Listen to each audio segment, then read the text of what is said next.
والسلام على من لا نبي بعده أما بعد.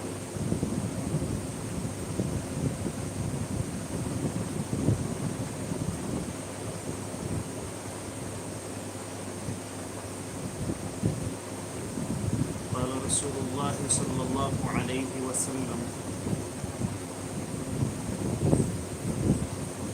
لعن الله الناظر والمنظور إليه، أو كما قال عليه الصلاة والسلام: اللهم صل على سيدنا محمد وعلى آل سيدنا محمد وبارك وسلم. اللهم صل على سيدنا محمد وعلى آل سيدنا محمد وبارك وسلم. اللهم صل على سيدنا محمد وعلى آل سيدنا محمد وبارك وسلم. اس وقت پوری دنیا کرونا وائرس کی دہشت میں مبتلا ہے. اس وائرس کا آغاز چین سے ہوا اور دیکھتے ہی دیکھتے دنیا کے بیشتر ممالک اس کی لپیٹ میں آ گئے اور بہت سے لوگ موت کا لقمہ تر بن گئے. ہم نے کبھی اپنی زندگی میں یہ نہیں سوچا تھا کہ ایسے حالات پیدا ہو جائیں گے کہ ہر طرف لاک ڈاؤن کر دیا جائے گا، انسانی آبادی اپنے اپنے شہروں میں سکڑ جائے گی، سڑکیں سنسان اور بازار ویران ہو جائیں گے. ایسی وبا پھیلے گی جو انسان کو انسان سے خوف میں مبتلا کر دے گی اور انسان ایک دوسرے کے قریب آتے ڈر رہے ہوں گے. گلے ملنا تو دور کی بات ہے، مصافحہ کرنے سے روک دیا جائے گا، عبادت گاہوں اور مسجدوں کو بند کر دیا جائے گا. نہ صرف 5 وقتہ نمازوں کو گھر میں ادا کرنا پڑے گا بلکہ جمعہ اور عید کی بڑی جماعت سے بھی ہم محروم ہو جائیں گے. کیا کبھی ہم نے یہ سوچا تھا کہ ہم اپنے ہی جنازوں کو نہلائے بغیر اور بالکل ایک عجیب و غریب انداز میں تدفین کریں گے اور لوگ اتنے خوف زدہ ہوں گے کہ اپنے ہی جنازوں کو ہاتھ لگانے سے ڈر رہے ہوں گے؟ کسی نیاز جیراج پوری نے کہا ہے کہ ہر طرف دنیا میں افراتفری ہاہاکار ہے، سب کووڈ-19 نے کر رکھا دوچار ہے کرونا کا خوف طاری ہر طرف، آہ دہشت فکر الجھن بے قراری ہر طرف، مبتلا فکر و تردد میں ہوئے جاتے ہیں لوگ، بے بس و مجبور اپنے آپ کو پاتے ہیں لوگ، چھینک یا آ جائے کھانسی تو لرز جاتے ہیں لوگ، ہاتھ آپس میں ملانے سے بھی کتراتے ہیں لوگ، گھر کے اندر لوگ مجبوراً ہوئے محصور ہیں، غم زدہ مایوس خائف مضمحل مجبور ہیں. ہے مصیبت کی گھڑی یہ دیش دنیا کے لیے، آسمان دھرتی سے کس روپ میں بدلے لیے، روز و شب کا احتساب اب تو ضروری ہو گیا، زیست کا لب لباب اب تو ضروری ہو گیا. ہو نہ ہو یہ آزمائش ہے، سبق ہے امتحان، کچھ نہ کچھ تو ہے جو مشکل میں پڑی جائے ہے جان، باعث تشویش یہ جو گردش حالات ہیں، جیسی کرنی ویسی بھرنی والی لگتی بات ہے، سرکشی ظلم و ستم بے راہ روی بڑھ جائے جب، غیر ممکن ہے کہ قدرت کو جلا لائے نہ تب، جب زمین پر بے حیائی بدگوئی بڑھ جاتی ہے، آسماں سے تب بلا کوئی زمین پر آتی ہے، ہر عذاب و قہر سے اللہ سے مانگیں پناہ، نادم و شرمندہ ہوں اس پر ہوئے جو بھی گناہ، آج کل پرسوں بھی ایسا بلکہ ایسا ہی کریں، توبہ استغفار سے اللہ کو راضی کریں۔ جب ان حالات میں رمضان المبارک کا مبارک و مسعود مہینہ شروع ہوا تو ہم نے نیت کی تھی کہ اتنی فرصت زندگی کے کسی رمضان میں میسر نہیں آئی، ہم اپنے ان قیمتی اوقات و لمحات کو اللہ کی عبادت، کلام ربانی کی تلاوت اور انابت اللہ اور توجہ اللہ کے ساتھ گزاریں گے، لیکن ایسا کچھ نہ ہو سکا۔ ہمارے اوقات تلاوت قرآن میں گزرنے کے بجائے واٹس ایپ کی چیٹنگ میں گزر گئے، مسجدوں میں تراویح کی بڑی جماعت پر پابندی کے بہانے ہم میں سے بہت سے اہل ایمان نے تراویح ہی کو چھوڑ دیا، اور وہ وقت جب ہمیں کلام الہی کو پڑھ کر اپنے ایمان کو جلا بخشنا چاہیے تھا، وہ وقت ثواب سمجھ کر ہم ارطغرل الغازی نامی ڈرامے کے دیکھنے میں ہم نے گزار دیے۔ یہ ڈرامہ اس وقت پوری دنیا میں موضوع بحث بنا ہوا ہے۔ بھارت، پاکستان، عرب ممالک، یورپ، امریکہ میں ارطغرل الغازی پر بحث ہو رہی ہے۔ دسمبر 2004 میں ترکی کے سرکاری ٹیلی ویژن چینل TRT نے ایک ڈرامہ نشر کرنا شروع کیا تھا، اور یہ 2019 تک جاری رہا۔ یہ ڈرامہ 5 سیزن پر مشتمل ہے۔ اب تک 160 ممالک میں دیکھا جا چکا ہے، 9 سے زیادہ زبانوں میں اس کی ڈبنگ ہو چکی ہے۔ اردو میں ڈبنگ کے بعد اس کا جادو سر چڑھ کر بول رہا ہے۔ ہمارے نوجوان اس کے سحر میں مبتلا ہو چکے ہیں۔ بہت سے نوجوانوں نے اپنے واٹس ایپ کا اسے لوگو بنا لیا۔ رمضان کی مقدس راتیں پوری رات اس ڈرامے کو دیکھنے میں ہمارے نوجوان مصروف ہیں۔ امت کا سنجیدہ طبقہ سوشل میڈیا اور اخبارات کے ذریعے اس کے دیکھنے کی ترغیب دینے لگا۔ لوگوں نے دلائل بیان کیے کہ اس ڈرامے کو دیکھنے سے ایمانی طاقت میں اضافہ ہوتا ہے، اسلامی تاریخ اور خلافت عثمانیہ کی تاریخ سامنے آ رہی ہے، اس میں قرآن و حدیث کا تذکرہ ہے، روحانی کیفیات کو بیان کیا جا رہا ہے، قومی اتحاد کی بات کی جا رہی ہے، اسلام دشمن ترکی، یہودی اور عیسائی جاسوسوں کی حقیقت کھل کر سامنے آ رہی ہے۔ یہودی اور عیسائی دنیا میں اس سے کھلبلی مچ گئی ہے۔ حقیقت یہ ہے کہ اب سے کئی سال پہلے ٹھیک ایسے ہی رمضان المبارک کے مہینے میں ٹیلی ویژن پر قصص القرآن کے نام سے ایک فلم کی نمائش کا سلسلہ شروع کیا گیا تھا، اور اس فلم میں مختلف قرآنی واقعات کو فلم کی شکل میں پیش کیا گیا۔ کچھ احباب کے ذہن میں اس وقت بھی تھا اور اب بھی ہے کہ موجودہ دور میں یہ تبلیغ کا ایک کارآمد ذریعہ ہے، اور اس میں آخر نقصان کیا ہے۔ سب سے پہلے ہمیں اپنی اس غلط فہمی کو دور کرنا ہے کہ اسلام میں تبلیغ و دعوت کا کوئی اصول مقرر نہیں ہے، اور جب جس کا جی چاہے کوئی بھی ایسا ذریعہ اختیار کر سکتا ہے جو دوسروں پر اثر انداز ہونے کی صلاحیت رکھتا ہو۔ یقیناً بعض مذاہب میں یہ بات موجود ہے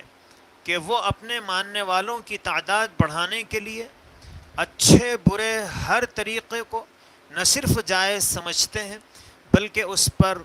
بے جھجک عمل بھی کرتے ہیں۔ لالچ، دھوکہ، فریب سے لے کر کھیل تماشے تک ہر طریقہ ان کے نزدیک جائز ہے۔ اگر اس غرض کے لیے انہیں اپنی عورتوں کو بے عزت کرنا پڑے تو بھی وہ اس سے نہیں چوکتے ہیں۔ اگر اپنی مقدس شخصیتوں کے وقار سے کھیلنا پڑے تو اس سے بھی کوئی دریغ نہیں کرتے ہیں۔ بعض عیسائی مشنریوں نے لوگوں کو بائبل کی طرف مائل کرنے، انبیاء کرام علیہم الصلاۃ والسلام جیسی عظیم ہستیوں کی ایسی حیاسوز تصویریں کھلم کھلا شائع کی جنہیں دیکھ کر ایک شریف انسان کی پیشانی عرق عرق ہو جاتی ہے۔ بائبل کے مختلف قصوں پر مشتمل فلمیں تیار کی گئیں اور ان میں دلچسپی پیدا کرنے کے لیے عشقیہ قصوں کی پوری ڈھٹائی کے ساتھ اس میں آمیزش کی گئی۔ اس کے برعکس اسلام نے جہاں دعوت و تبلیغ کو ضروری قرار دیا ہے اور اسلام یہ چاہتا ہے کہ اہل ایمان اپنی تاریخ سے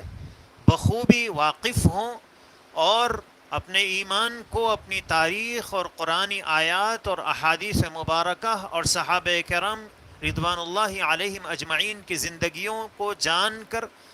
اپنے آپ کو بہتر بنانے اور اپنے ایمانی جذبات کو جلا بخشنے کی کوشش کریں۔ اسلام نے ان مقاصد کے باوقار آداب بتلائے۔ اسلام کا مقصد ایسے انسان تیار کرنا ہے جو خواہشات نفس کے بندے رہنے کے بجائے اللہ کے احکام کے پابند ہوں۔ ارطغرل غازی نامی جو ڈرامہ ہے، ظاہر ہے کہ اگر ہم اس پر ایک طائرانہ نظر ڈالیں اور ہم یہ جاننے کی کوشش کریں کہ کیا جو فائدے بتلائے جا رہے ہیں وہ فائدے اس سے یقین کے ساتھ حاصل ہوں گے، ظاہر ہے کہ اگر شراب کی سیندی کی لٹی میں روح افزا ڈال کر اگر پیا جائے تو ظاہر ہے کہ دنیا کا کوئی انسان یہ نہیں کہے گا کہ یہ جائز اور درست ہے۔ ایک بکیٹ پانی میں اگر ایک قطرہ پیشاب کا شامل کر دیا جائے تو کیا اس پانی سے آپ ناپاک کپڑوں کو دھو سکتے ہیں اور اس سے کیا ناپاک کپڑے پاک ہو جائیں گے؟ ظاہر ہے کہ میرا اور آپ کا جواب اور ہر دین و شریعت کے جاننے والے کا جواب یہی ہوگا کہ ایک بکیٹ پانی میں جو بالکل صاف ستھرا، صاف شفاف اور انتہائی پاک تھا، ایک قطرہ بھی اگر پیشاب کا اس میں شامل کر دیا جائے تو پھر وہ سارا کا سارا پانی ناپاک ہو جاتا ہے اور وہ پانی اب اس لائق اور قابل نہیں رہتا ہے کہ اس سے وضو کیا جا سکے۔ اب اس سے وضو کی طہارت آپ کو حاصل نہیں ہو سکتی ہے۔ آپ اس سے غسل جنابت کرنا چاہیں تو آپ کا جسم اس کے ذریعے پاک نہیں ہو سکتا ہے۔ اگر ہمارا یہ خیال ہے کہ ارطغرل غازی میں جو چیزیں شامل کی گئی ہیں اگر ان کے ہوتے ہوئے ہمارے ایمان میں جلا پیدا ہو سکتا ہے اور ہمارے ایمانی جذبات اس سے بن سکتے ہیں تو پھر ظاہر ہے کہ یہ ہماری غلط فہمی ہے اور کم فہمی ہے۔ آج ہم لوگ گانا سننے اور سنانے کو ہم نے بالکل ایک غیر معیوب چیز سمجھ لیا ہے۔ گھر گھر، گلی گلی اور بازار فلمی گانوں اور میوزک کی آواز سے گونج رہے ہیں۔ ٹی وی، وی سی آر اور ڈش اینٹینا نے اور اب انٹرنیٹ نے ان کو بام عروج پر پہنچا دیا ہے۔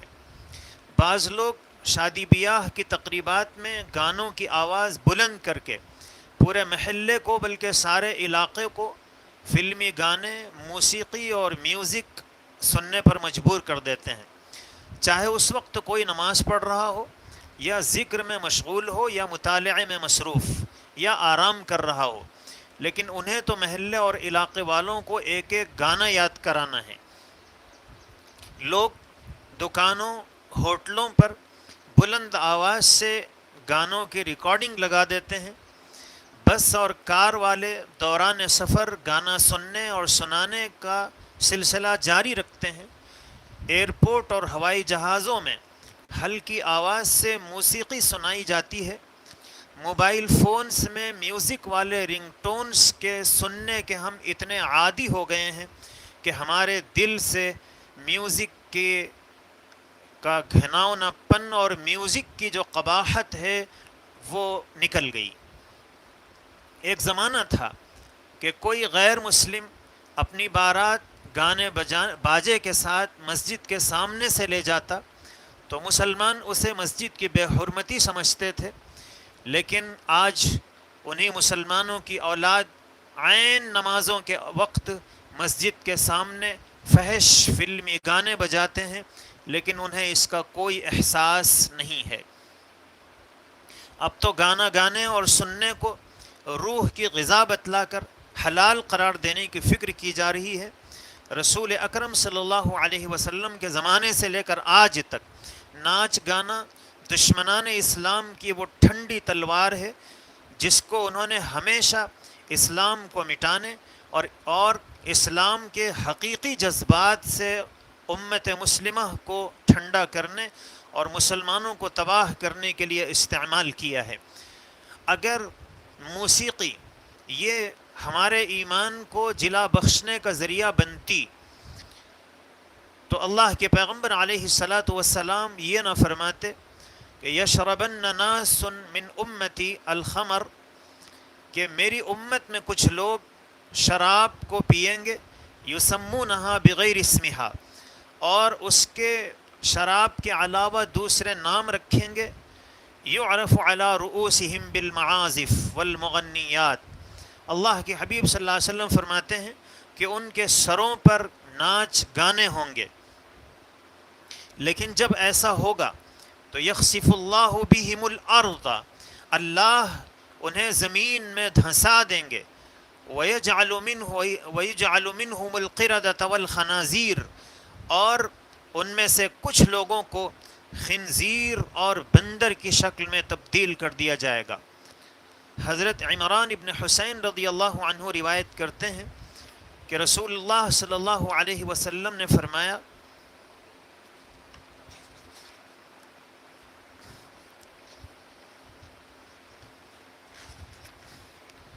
امام دیلمی نے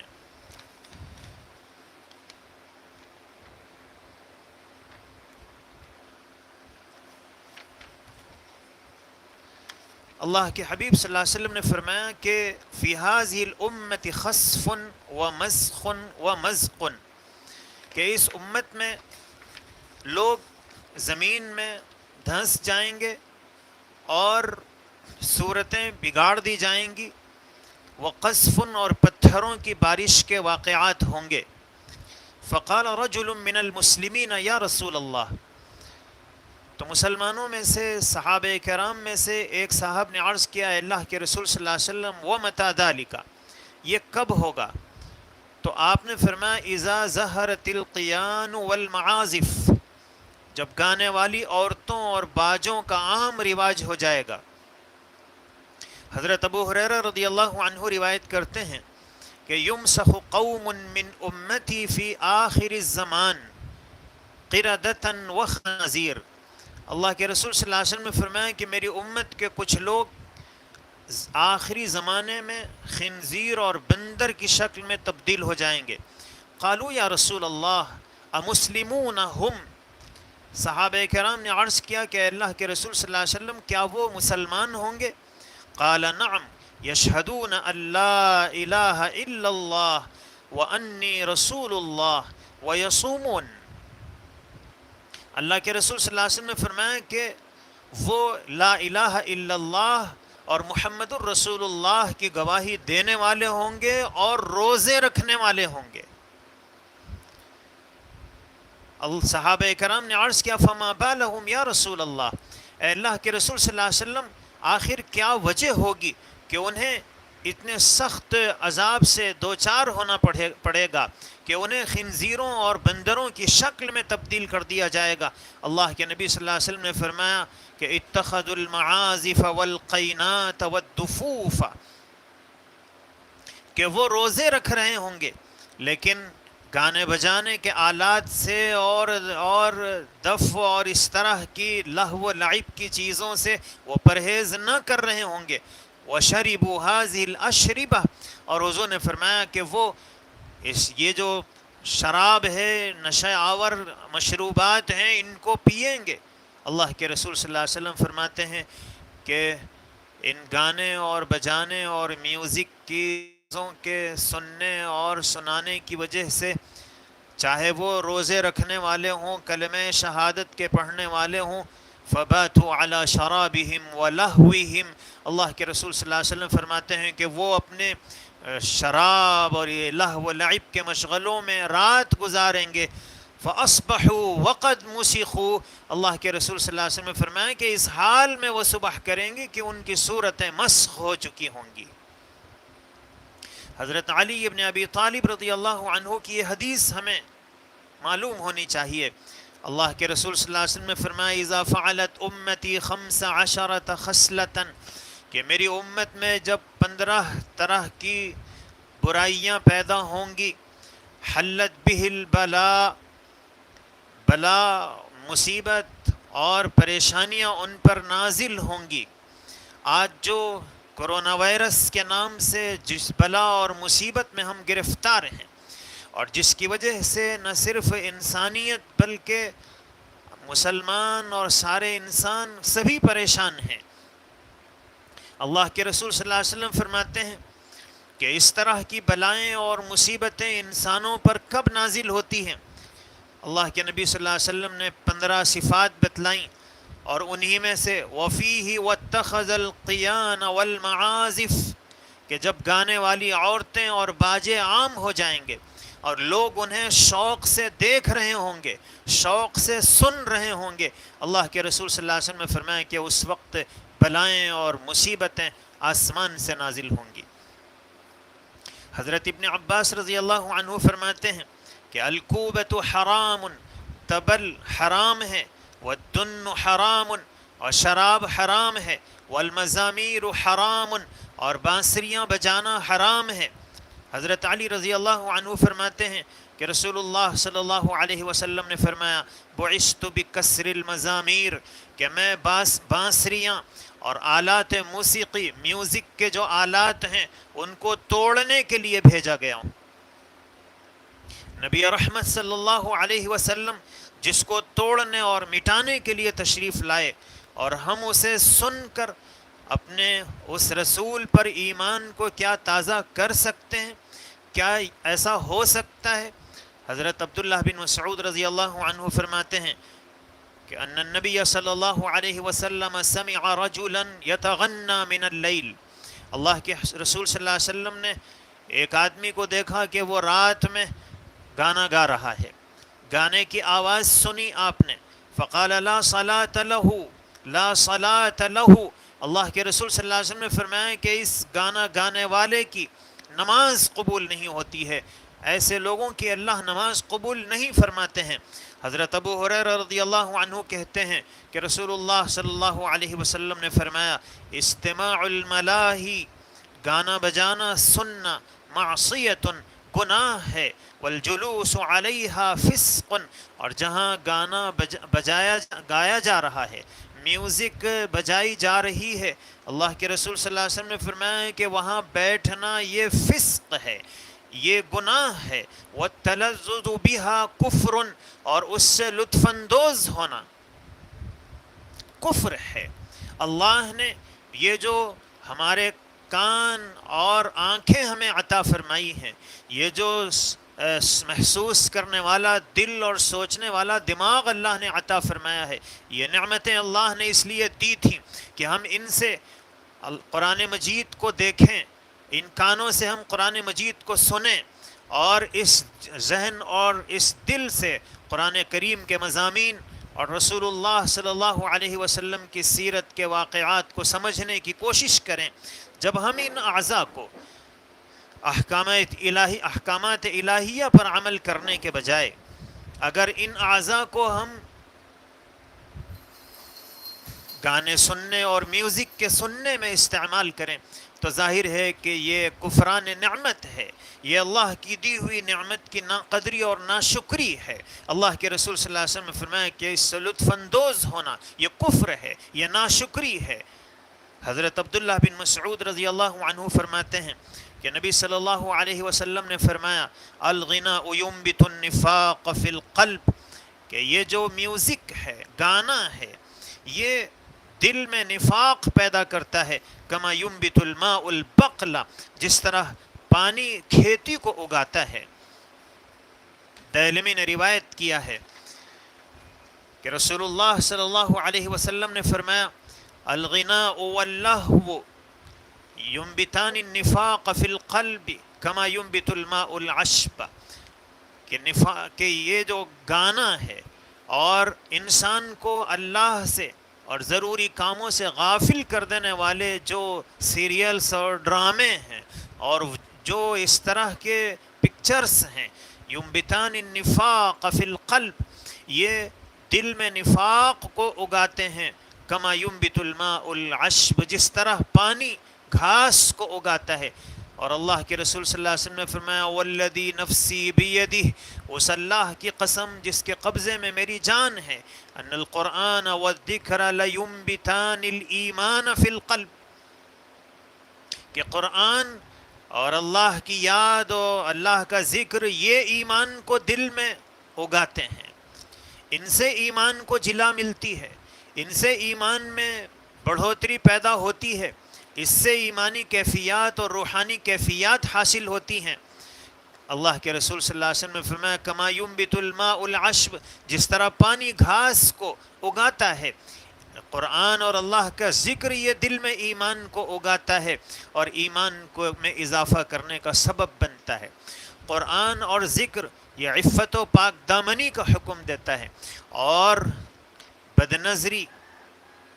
انسان کو جنسی بے راہ روی کی طرف مائل کر دیتی ہے، شہوانی جذبات اس سے بھڑکتے ہیں. تو یہ جو ارطغرل الغازی کے نام سے جو ڈرامہ اس وقت پیش کیا جا رہا ہے اور عین تراویح کے وقت جسے دکھایا جا رہا ہے، ظاہر ہے کہ اس میں جہاں ایک طرف ہلکی ہلکی میوزک بجتی ہے جس جو شریعت اسلامیہ میں نہ صرف حرام ہے بلکہ اللہ کے پیغمبر علیہ الصلاۃ والسلام نے فرمایا کہ جو میوزک کو سنتے ہیں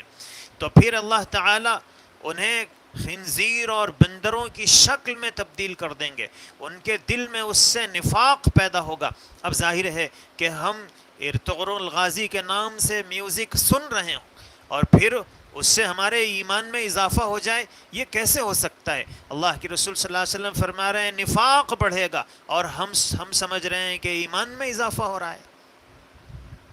ایسے ہی اسلام میں اللہ تبارک و تعالیٰ نے قرآن حکیم میں صاف صاف ہم ایمان والوں کو یہ تعلیم دی ہے. اللہ تبارک و تعالیٰ فرماتے ہیں قل للمؤمنین یغضوا من ابصارہم، کہ آپ ایمان والوں کو یہ حکم دے دیجئے، ان کو یہ بتا دیجئے کہ وہ اپنی نگاہوں کو جھکا کر رکھیں، غیر محرم اجنبی عورتوں کو نہ دیکھیں. اور ایمان والی عورتوں کو کہا گیا یغضضن من ابصارہن، کہ وہ اپنی نگاہوں کو نیچی رکھیں، غیر محرم مردوں پر وہ اپنی نگاہوں کو نہ دوڑائیں. اور اللہ کے رسول صلی اللہ علیہ وسلم نے فرمایا کہ زنا العین النظر، آنکھ سے کسی اجنبی عورت کو دیکھنا، اللہ کے رسول صلی اللہ علیہ وسلم نے فرمایا کہ یہ آنکھوں کا زنا ہے. ہم آنکھوں کا زنا کر رہے ہوں اور پھر ہم یہ سمجھیں کہ اس سے میرے ایمان میں اضافہ ہو جائے گا، اس سے مجھے اسلام کی معلومات حاصل ہوں گی، اور اس ذریعے سے میں اللہ کا خوف اور مسلمانوں کی گزری ہوئی شوکت رفتہ اور سطوت رفتہ کو اس کے ذریعے میں حاصل کر لوں گا۔ مشکات میں اللہ کے رسول صلی اللہ علیہ وسلم نے فرمایا لعن اللہ الناظر والمنظور الیہ، کہ جو اجنبی عورتوں کی طرف دیکھتے ہیں ان پر اللہ کی لعنت ہے۔ اور کنز العمال میں ہے، اللہ کے رسول صلی اللہ علیہ وسلم نے فرمایا کہ ان النظر سہم من سہام ابلیس مسموم، کہ یہ جو اجنبی عورتوں کی طرف نگاہ ڈالنا ہے، ان کو دیکھنا ہے، اللہ کے رسول صلی اللہ علیہ وسلم فرماتے ہیں کہ یہ شیطان کے تیروں میں سے ایک زہر سے بجھا ہوا تیر ہے۔ من ترکہا مخافتی، ایک تیر سادہ ہوتا ہے، وہ بھی اگر کسی کو لگ جائے تو پھر انسان اس سے زخمی ہوتا ہے اور بعض مرتبہ اس کی جان چلی جاتی ہے، لیکن اگر وہ تیر اس کو زہر میں بجھا دیا جائے تو پھر اس کی جو خطرناکی ہے اور اس سے جو سامنے والے کو جو نقصان پہنچتا ہے اس کا اندازہ نہیں لگایا جا سکتا ہے۔ اللہ کے رسول صلی اللہ علیہ وسلم نے فرمایا کہ یہ اجنبی عورتوں کو ظاہر ہے کہ وہ کسی بھی نام سے پیش کی جا رہی ہوں، ان کی طرف دیکھنا یہ شیطان کے زہر میں بجھے ہوئے تیروں میں سے ایک تیر ہے۔ من ترکہا مخافتی، اللہ کے رسول صلی اللہ علیہ وسلم فرماتے ہیں کہ جو اللہ کے ڈر سے، اللہ فرماتے ہیں کہ جو میرے ڈر سے ان کو چھوڑ دے، بد نظری کے گناہ کو چھوڑ دے، غلط عورتوں پر اپنی نگاہ ڈالنے سے اپنے آپ کو بچا لے، ابدلتہ ایمانا، میں اس کے ایمان کو تبدیل کر دوں گا، اور یجد حلاوتہ فی قلبہ، وہ ایمان کی مٹھاس اپنے دل میں محسوس کرے گا۔ تو دوسری جو خرابی اس ڈرامے میں ہے وہ بے حیا اور فاحشہ عورتوں کا اس ڈرامے میں انتہائی خوبصورت شکل میں آنا، اور پھر اس سے ہم دیکھنے والوں کا بد نظری جیسے سنگین جرم میں اور گناہ میں مبتلا ہو جانا ہے۔ اور تیسرا جو اس حیاسوز ڈرامے میں جو چیز پیش کی جا رہی ہے، ظاہر ہے کہ عشق و معاشقے کے حیاسوز مناظر، ظاہر ہے کہ اس کو ہم دیکھیں گے اور پھر ہمارے اندر عبادتوں کا ذوق پیدا ہو جائے، ہم اسے دیکھیں اور ہمارے اندر تہجد کی فکر پیدا ہو جائے، یہ کیسے ہو سکتا ہے؟ عشق بتا میں اسعد کرتے ہو فکر راحت، دوزخ میں ڈھونڈتے ہو جنت کی خوابگاہیں، کہ ہم دوزخ میں جنت کو تلاش کرنے کی کوشش کر رہے ہیں، تو کیا جنت مل سکتی ہے؟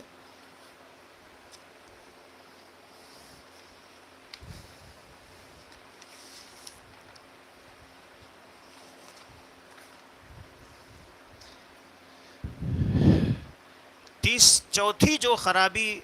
اس ڈرامے میں ہے وہ یہ کہ اس ڈرامے کو جن تاریخی شخصیات کے نام پر پیش کیا جا رہا ہے، جو اسلامی تاریخ کے ہیروز ہیں اور جنہوں نے امت مسلمہ کی شان و شوکت اور اسلام کے دبدبے کو قائم کرنے میں ایک اہم رول ادا کیا ہے، جن کی شخصیات کے ساتھ ایک گن تقدس شامل ہے، اور ہمیشہ اہل ایمان ان کو انتہائی ادب اور احترام کے ساتھ یاد کرتے ہیں۔ اب ظاہر ہے کہ ان کا کردار ایسے لوگ اگر ادا کریں اور ایسے ایکٹرز اس کو اختیار کر کے ہمیں بتائیں جن کی حقیقی اور نجی زندگی انتہائی بھیانک اور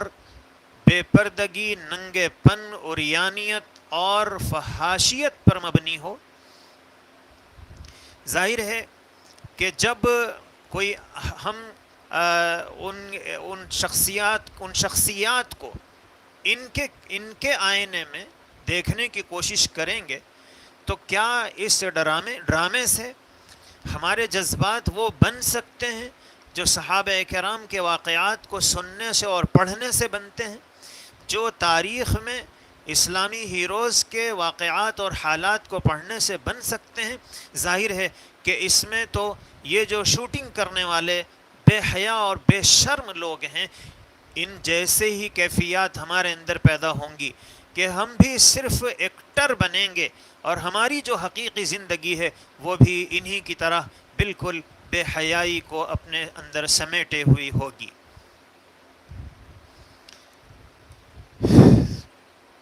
سب سے بڑھ کر قرآن کریم جس کی تلاوت اور اس کی سمجھ جو ہماری دینی حمیت کو بڑھا دیتی ہے، اسلامی حرارت کو جلا بخشتی ہے، اگر ہم قرآن کریم کی تلاوت کو کریں گے اور اس کو پڑھیں گے، اس کو سمجھنے کی کوشش کریں گے، تو ظاہر ہے کہ جو ایمانی حرارت ہمارے اندر پیدا ہو سکتی ہے، کیا وہ ایمانی حرارت کسی ڈرامے کے دیکھنے سے پیدا ہو سکتی ہے؟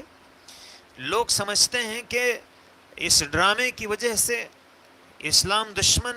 دنیا میں ایک کھلبلی مچ گئی ہے کہ اب اس سے مسلمان نوجوانوں میں اب ایمانی جذبات ابھریں گے، اور وہ اور ساری دنیا ان سے گویا ان کے اسلامی جذبات سے خوف محسوس کر رہی ہے۔ ظاہر ہے کہ یہ حقیقت نہیں ہے۔ وہ ایمانی جذبات جو قرآن کریم کے پڑھنے سے ہمارے اندر بنے،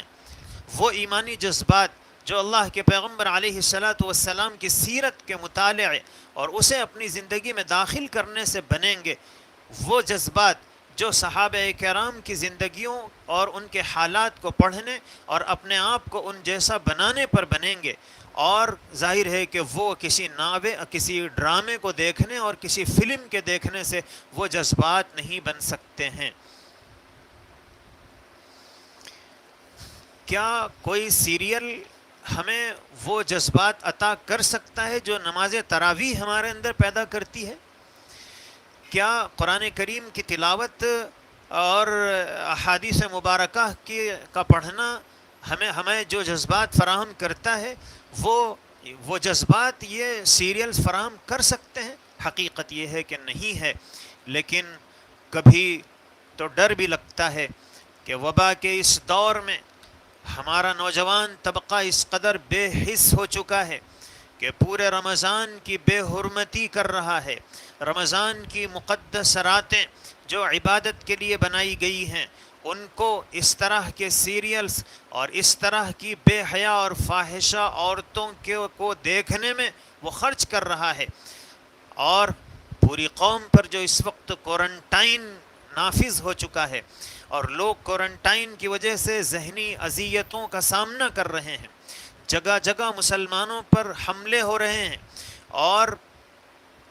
نماز تراویح میں عین نماز کے موقع پر حملہ کر دیا جاتا ہے، اور پھر متعصب قوم کی نفرت کا روزانہ ہم شکار ہو رہے ہیں۔ کہیں انہی گناہوں کی نحوستوں کا نتیجہ تو نہیں ہے کہ ہم نے منکر کو معروف سمجھ لیا، ہم نے گناہ کو نیکی سمجھ لیا، ہم نے میوزک کو ثواب کی چیز سمجھ لیا، ہم نے بد نظری اور بے حیا عورتوں کے دیکھنے کو ہم نے عبادت سمجھ لیا، اور ہم سمجھ رہے ہیں کہ اس سے ہمارے ایمانی جذبات میں حرارت پیدا ہوگی۔ قوموں کی تقدیروں کو بدلنے کی ذمہ داری صرف اور صرف نوجوانوں پر ہوتی ہے۔ اگر یہ نوجوان دنیا کے نشے میں چور اور بدمست ہو کر دوڑنا شروع کر دیں، ممکن ہے کہ اس ڈرامے کے کچھ مثبت نتائج بھی نکلیں، اور میری یہ بات بہت سارے لوگوں کو اچھی معلوم نہیں ہو رہی ہوگی کہ اتنے اچھے ڈرامے کو اس طرح گویا ڈیمیج کیا جا رہا ہے، لیکن ظاہر ہے کہ اس سے انکار نہیں کیا جا سکتا ہے کہ اس سے کچھ فائدہ یقیناً کچھ لوگ محسوس کر رہے ہوں گے، لیکن قرآن کریم ہمیں کہتا ہے کہ اللہ نے شراب کو حرام قرار دیا، لیکن قرآن کریم خود بیان کرتا ہے، اللہ خود فرماتے ہیں کہ فیہما اسمہما اکبر من نفعہما، کہ شراب میں بھی فائدہ ہے لیکن اس کا جو نقصان ہے وہ اس کے فائدے سے زیادہ ہے۔ اس لیے میں اپنے ان سنجیدہ بھائیوں سے جو اس سیریل کے ذریعے کچھ فائدے محسوس کر رہے ہیں، قرآن حکیم کی زبان میں یہی کہوں گا کہ یقیناً اسمہما اکبر من نفعہما، آپ کو فائدہ نظر آ رہا ہے، یقیناً ہو رہا ہوگا، اور فائدہ ہو سکتا ہے کہ اور ہو، لیکن اس کا جو اسم ہے، اس کا جو گناہ ہے، وہ اس کے فائدے سے کہیں زیادہ ہے۔ اس لیے اگر ہم یہ چاہتے ہیں کہ ہمیں عبادتوں کی لذت حاصل ہو، تو اللہ کے پیغمبر علیہ الصلاۃ والسلام نے فرمایا کہ ہمیں اپنی نظروں کو ان اجنبی اور بے پردہ عورتوں کے دیکھنے سے بچانا ہوگا جن کے اوپر نگاہ ڈالنے سے ہم عبادتوں کی لذت سے اور ایمان کی چاشنی سے محروم ہو جاتے ہیں۔ اگر ہمیں اللہ تبارک و تعالیٰ کا قرب حاصل کرنا ہے تو پھر ہمیں قرآن کریم کی تلاوت میں اور تراویح کی عبادت میں اپنا وقت گزارنا ہوگا، اور رمضان کے ان مقدس اوقات کو اللہ کی محبت میں اور اس کی طرف توجہ میں ہمیں بسر کرنا ہوگا۔ اللہ تعالیٰ سے دعا ہے اللہ تعالیٰ مجھے، آپ کو اور امت مسلمہ کے ایک ایک فرد کو صحیح سمجھ اور صحیح توفیق نصیب فرمائیں۔ وآخر دعوانا ان الحمد للہ رب العالمین۔ کچھ سوالات ہیں۔ محمد ضیاء الدین یہ سوال کر رہے ہیں کہ کیا مرد حضرات صلاۃ التسبیح کی نماز جماعت کے ساتھ پڑھ سکتے ہیں؟ فرض نماز یہ بادشاہ کے دربار میں حاضری کو کہتے ہیں۔ سارے لوگوں کی موجودگی میں اللہ رب العالمین کے دربار میں حاضری کو فرض کہا جاتا ہے۔ اسی لیے فرض نماز کو جس طرح دربار میں سارے لوگ موجود رہتے ہیں اور دربار اسی انداز سے اس کا وقار باقی رہتا ہے، ایسے ہی فرض نماز کو جماعت کے ساتھ پڑھنے کی ترغیب دی گئی ہے کہ یہ اللہ کا عمومی دربار ہے اور اس میں سب ایک ساتھ آئیں جماعت کے ساتھ۔ لیکن نفل نماز کو یہ اللہ سے خصوصی ملاقات کا درجہ حاصل ہے کہ بندہ اللہ سے، اپنے بادشاہ سے، اپنے مالک سے تنہائی میں ملاقات کرتا ہے، اس کو نفل نماز کہتے ہیں۔ اس لیے بادشاہ تو یہ کہے کہ مجھے تم سے تنہائی میں بات کرنی ہے، میں تمہیں تنہائی میں تم سے ملنا چاہتا ہوں، اور اس وقت بھی اگر ہم دو چار کو لے کر پہنچ جائیں تو ظاہر ہے کہ بادشاہ کو اس سے خوشی ہونے کے بجائے ناراضگی، بادشاہ ناراض ہوگا کہ عجیب بے وقوف ہو، میں تو تم سے تنہائی میں باتیں کرنا چاہتا تھا اور تم دو چار کو ساتھ میں لے کر آ گئے۔ تو یہ جو نفل عبادتیں ہیں یہ اصل میں اللہ رب العالمین سے، شہنشاہ کائنات سے تنہائی کی ملاقات ہے۔ اس لیے مرد احباب ہوں یا خواتین ہوں، نفل نماز اور صلاۃ التسبیح بھی نفل ہے، اس کو جماعت کے ساتھ پڑھنا مکروہ ہے، اللہ کو پسند نہیں ہے۔ دوسرا سوال محمد صاحب کر رہے ہیں کہ چند لوگ طاق رات میں ایک جگہ جمع ہو کر عبادت کر سکتے ہیں یا نہیں؟ یہ سوال ظاہر ہے کہ دو پہلوؤں پر مشتمل ہے۔ ایک تو یہ کہ اس وقت لاک ڈاؤن چل رہا ہے اور حکومت کی طرف سے یہ پابندی ہے کہ کہیں بھی لوگ جمع نہ ہوں اور کہیں بھی عبادت کے لیے ہوں یا کسی بھی چیز کے لیے بھیڑ اکٹھا نہ ہو، یہ قانون کے خلاف ہے۔ تو اس لیے اگر ان حالات میں اس کے تناظر میں یہ سوال پوچھا جا رہا ہے تو ظاہر ہے کہ طاق رات ہو یا غیر طاق رات، آپ کو کہیں بھی ایک جگہ جمع نہیں ہونا ہے، انفرادی طور پر اپنی عبادتوں کو انجام دینا ہے اپنے اپنے گھروں میں۔ اور اگر یہ عام حالات کے اعتبار سے سوال ہے تو پھر طاق راتوں میں بھی کسی جگہ جمع ہو کر عبادتوں کو انجام دینا یہ اللہ کے پیغمبر علیہ الصلاۃ والسلام سے ثابت نہیں ہے۔ اجتماعی جو عبادات ہیں اس کا شب قدر سے تعلق نہیں ہے، اس کو انفرادی طور پر ہی ان عبادتوں کو انجام دینا چاہیے۔ ابراہیم صاحب سوال کر رہے ہیں کہ عورت حالت حیض میں طاق رات میں عبادت کیسے کرے؟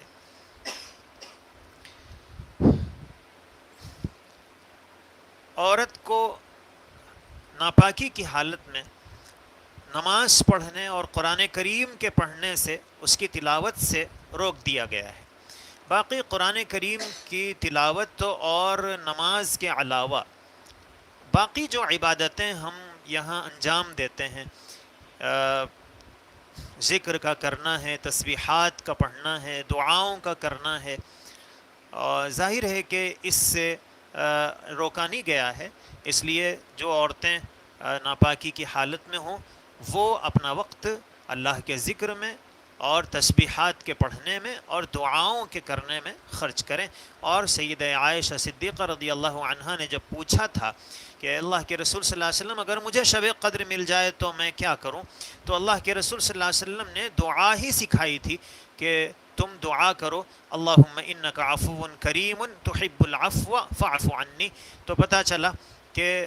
ان تاقراتوں کی، شب قدر کی اہم ترین جو عبادت ہے وہ دعا ہے، اس لیے خواتین یقیناً اس حالت میں کر سکتی ہیں اور اس میں اپنا زیادہ وقت گزاریں۔ محمد عابد صاحب کہتے ہیں کہ دعا مانگنے کو جی نہیں چاہتا کیونکہ روزانہ وہی چند جملے مانگتے ہیں، مرحومین کو کس طرح دعاؤں میں یاد رکھنا چاہیے؟ حقیقت یہ ہے کہ یہ جو ہم لوگوں کو غلط فہمی ہے کہ دعا مانگنا ہمیں نہیں آتا ہے، یہ حقیقت یہ ہے کہ یہ ہماری غلط فہمی ہے۔ ہم میں سے ہر ایک کو دعا مانگنا آتا ہے۔ جس بچے کو آپ پٹائی کریں تو فریاد کرنے کے لیے اسے الفاظ کسی کتاب سے پڑھنے کی ضرورت نہیں پڑتی ہے کہ مجھے میں نے کتاب میں الفاظ یاد نہیں کیے ہیں، اس واسطے میں نے اپنے بچاؤ کے لیے رحم کی اپیل نہیں کی۔ اور ظاہر ہے کہ بچہ جب پٹائی اس پر ضرب پڑتی ہے، پٹائی ہوتی ہے، تو پھر نئے نئے جملے اس کی زبان سے نکلتے ہیں اور معافی مانگنے کے نئے نئے طریقے اسے سجھائی دیتے ہیں۔ اس بچے کو کوئی سکھاتا نہیں ہے کہ تم یہ الفاظ کہو۔ ٹھیک ایسے ہی جب ہم اپنے آپ کو ضرورت مند، محتاج، پریشان سمجھیں گے تو پریشان آدمی کو الفاظ کتابوں سے سیکھنے کی ضرورت نہیں پڑتی ہے، خود اس کی پریشانی اس کے لیے الفاظ کی شکل اختیار کر کے زبان پر آ جاتی ہے۔ اس لیے واقعی اگر ہم دعا کرنا چاہتے ہیں، دل سے ہم تڑپ رہے ہیں، اللہ سے کچھ کہنا چاہتے ہیں اور اپنی دنیا کی پریشانیاں، امت کی پریشانیاں اور انسانوں کی پریشانیاں اور قیامت کی اور قبر کی جو ہولناکیاں ہیں اور دوزخ کے جو عذاب ہے اس سے ہم بچنا چاہتے ہیں، تو پھر ہمیں الفاظ ڈھونڈنے کی ضرورت نہیں ہے۔ ہمارے اندر یہ ہمارے جذبے اور یہ کیفیت خود ہی ہمیں الفاظ ڈھونڈ کر لا کر دے دے گی۔ اور پھر دوسری چیز یہ ہے کہ اللہ رب العزت کے پاس قافیہ بندی اور الفاظ کے انتخاب کی اہمیت نہیں ہے، اللہ کے پاس جذبات کی اور ہماری اندرونی کیفیات کی اہمیت ہے کہ ہم کتنا تڑپ کر اور کتنا گڑ گڑا کر اور کتنا دل لگا کر دعا کر رہے ہیں۔ ایک مرتبہ حجاج بن یوسف حرم شریف میں پہنچا تو اس نے دیکھا کہ ایک بوڑھا جو نابینا ہے وہ دعا کر رہا ہے کہ اے اللہ میری آنکھوں کو ٹھیک کر دیجئے۔ تو حجاج بن یوسف نے اس سے کہا کہ اسے ایک ٹھوکر ماری، ایک لات اس کو پیر سے اس کو مارا۔ تو بوڑھے نے کہا کہ کون ہے؟ اور حجاج نے پوچھا پہچانتے ہو کہ میں کون ہوں؟ تو بوڑھے نے کہا کہ یہی پہچاننے کی کوشش کر رہا ہوں۔ تو حجاج نے کہا کہ میں حجاج بن یوسف ہوں۔ اب یہ سنتے ہی بوڑھے کے پیروں کے نیچے سے زمین نکل گئی اور وہ کپ کپا گیا۔ اس کے بعد حجاج نے کہا کہ بوڑھے یہ میرے طواف کا پہلا چکر ہے اور میرے طواف کے ختم ہونے تک اگر تیری آنکھیں ٹھیک نہیں ہوئیں تو تجھے قتل کر دوں گا۔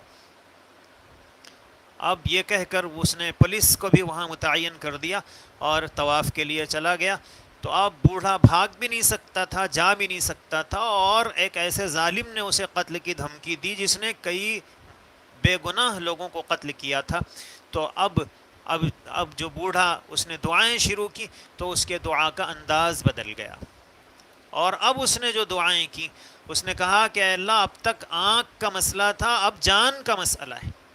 اگر آنکھ ٹھیک نہیں ہوگی تو جان چلی جائے گی. اب تو آپ آنکھیں کسی طرح ٹھیک کر دیجئے. اب جو گڑ گڑا کر اس نے دعائیں کی تو اس کی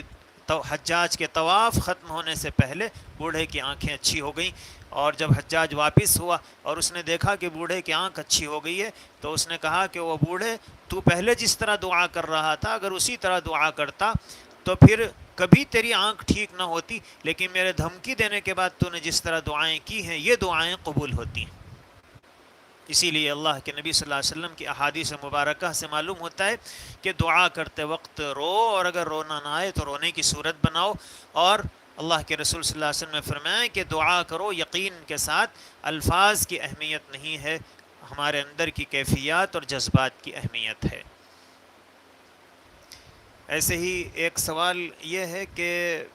عبد المجید صاحب سوال کر رہے ہیں کہ کئی سال کی نمازیں قضا ہیں تو اب کیا کریں؟ تو ظاہر ہے کہ ہمیں یہ یاد نہیں رہتا ہے ہم میں سے بہت سو کہ ان کی کتنی نمازیں قضا ہوئی ہیں. تو اس کے قضا کا آسان طریقہ علماء نے یہ لکھا ہے کہ ہم ہر نماز کے ساتھ ایک قضا نماز پڑھ لیں. قضا صرف ہوتی ہے، سنتوں کی نہیں ہوتی ہے. تو ہر نماز کے ساتھ ایک قضا نماز پڑھیں اور اس نیت کے ساتھ پڑھیں کہ میری زندگی میں، مثال کے طور پر ظہر پڑھ رہے ہیں تو ظہر کی وہ نماز میں قضا کر رہا ہوں جو میری زندگی میں پہلے چھوٹ گئی ہے، اس کے بدلے میں آج اس کی قضا کر رہا ہوں. عصر کے وقت عصر، اور اس طرح پانچوں نمازوں کے وقت 5 نمازوں کی قضا کرنا شروع کر دیں. تو اب ظاہر ہے کہ جب اس کا اہتمام کریں گے، پابندی کریں گے، تو پھر چند ہی سال گزریں گے کہ آپ نے زندگی میں جتنی نمازیں آپ کی قضا ہوئی ہیں وہ سب انشاءاللہ مکمل ہو جائیں گی. مدثر صاحب سوال کر رہے ہیں کہ کیا ایک دن کا اعتکاف کر سکتے ہیں؟ اعتکاف نفل جو ہے وہ ایک لمحے کا بھی ہوتا ہے، 1 منٹ کا بھی ہوتا ہے، اور 1 دن کا بھی ہوتا ہے. اور اللہ کے رسول صلی اللہ علیہ وسلم نے 1 دن کے اعتکاف کی فضیلت بتلائی ہے کہ جب بندہ 1 دن کا اعتکاف کرتا ہے تو اللہ تعالیٰ اس کے اور جہنم کے درمیان اتنا فاصلہ پیدا کر دیتے ہیں جتنا بلکہ اس کے اور جہنم کے درمیان 3 خندقیں حائل کر دی جاتی ہیں، اور ایک خندق اتنی چوڑی ہوتی ہے جتنی آسمان و زمین کے درمیان کا فاصلہ ہے. تو 1 دن کے اعتکاف کی بھی فضیلت ہے. اس لیے جو 10 دن نہیں کر سکتے ہیں وہ کم از کم 1 دن کرنے کی کوشش کریں.